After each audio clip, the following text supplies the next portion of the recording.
Shalom, it's Reuben Ebrahimoff, the Haftorahman, with one of my favorite Haftorahs of all time. Abigail, I have to tell you this wonderful story. It comes from the, where'd that come from? It comes from the book of Kings, Melachim, and Eliyahu HaNavi's successor, his name was Elisha. And Elisha did many, many miracles. And especially, he did these two miracles in this Haftorah. Now, in the Parashat Vayeira, you see that Avraham Avinu and his wife Sarah are troubled to have children. And in the Haftorah, you have two stories, both involving women, and with one of them, the story of the Shunammite woman, is struggling to have children. So let's see what happens. The first part of the story is that there was a man named Ovadia. He originally was born from Edom.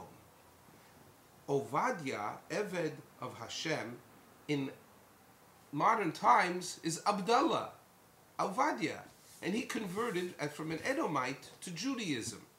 And from Judaism, he went to work in the royal administration of King Achaz and Jezebel. Oi, these were horrible people that did horrible things. Anyway, he wasn't affected by it, Ovadia. He gave all his money to give to men, the last 100 prophets in the land of Israel, to learn Torah. And where would they learn? They had to hide out in a cave, 2 caves. You didn't put all your eggs in one basket. You didn't put all 100 guys in one cave. But what you did is you had 50 guys in one cave, 50 guys in another cave. But caves are dark. You need oil to light up the place. So he gave his money to buy the oil. Now, he went into Hak. He spent all his money, so he went to the king and he said to the king, I need to borrow money from you. This is all happening before the Haftarah starts. The Haftarah starts that one of the wives of the Bnei and Nevi'im, of the sons of the prophets, she's mourning, and Elisha comes to her, and he's saying, what's the matter? He says, you're not going to believe this.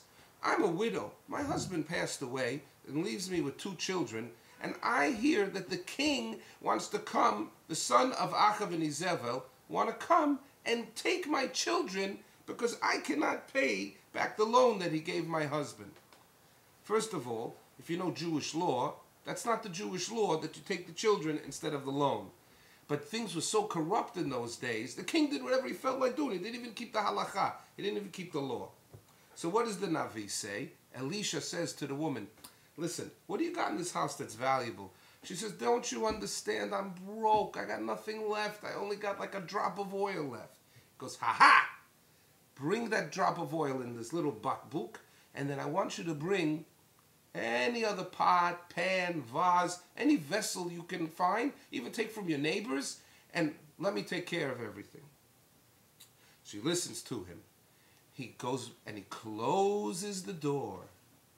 And what happens is, he takes that little bakbuk and he starts to pour it into the next bottle.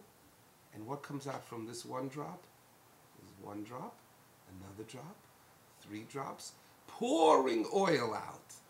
And he takes the full cup, puts a pot, fills it up, miracles, pouring oil out. And they fill up a garbage can, pouring the oil out, miracle of oil.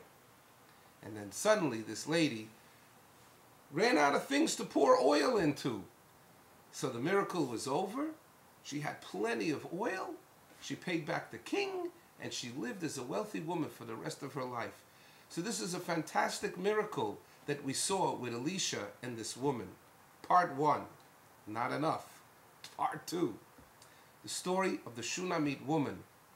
This lady that lived in a place called Shunam, she would host Elisha every time that he would go traveling around Israel. The prophet would go from place to place.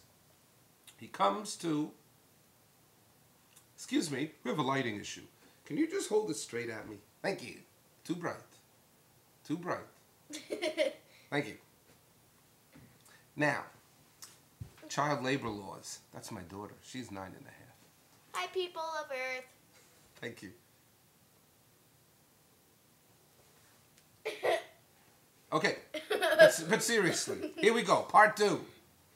Next is the Shunammite woman hosted Elisha every time that he came to her home. And she actually said We have to build a special aliyat hakir, an elevated area that he goes up the stairs to his own private room. And in the private room, they said, we're going to put a bed, a lamp, a chair, and a table. And this man came, and she would host him. And in this loving way, he said to her, every time I come here, you take care of me. What can I do for you? Well, she didn't want to ask for anything. But as it turns out, the Navi, the prophet, is told by his assistant that the woman never had children. So he blesses her. You will have a child next year, this time of year. She gives birth to a boy. The story continues that the boy is out in the field one hot summer day, and he gets a heat stroke. Not only does he pass out, he passes away. And this whole story goes that she calls upon the prophet, and the assistant is sent. Then she goes directly to the prophet and says, listen, you didn't need to give me the son and then take it away. You got to come and save his life. And the prophet, Elisha, comes to her house. He goes up into the room where the child was, closes the door, and he says that he put his hand over the hand, the face over the face of the child, and he breathed life back into the child. According to some, this is Techiyat HaMeitim. This is the resurrection of the dead. And he did it twice. This is the one time that he did it. So this is this great miracle that he brought back to life this child after promising this woman that she would have a child. So you have these two fantastic stories about Elisha and great Haftorah. Hope you enjoy it. Shabbat Shalom.